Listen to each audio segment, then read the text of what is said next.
Boarder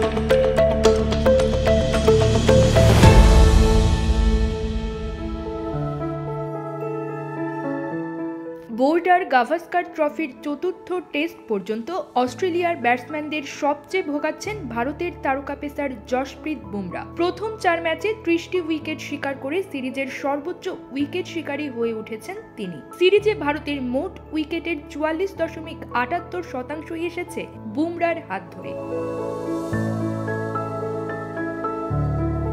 এই অবস্থায় সিরিজের নির্ধারণী পঞ্চম টেস্টে বুমরাকে আটকানোর উপায় খুঁজছে অস্ট্রেলিয়া। তবে মজার ছলে একটি আইন প্রস্তাব করেছেন অস্ট্রেলিয়ার প্রধানমন্ত্রী অ্যান্থনি অ্যালবানিজ। তিনি বলেন, বুমরা যখন বল করতে আসে সেটা সত্যিই রোমাঞ্চকর। তার জন্য আমরা একটি আইন পাশ করতে পারি। হয় তাকে বাঁ হাতে বল করতে হবে, না হলে মাত্র 1 কদম দৌড়ে বল করতে হবে।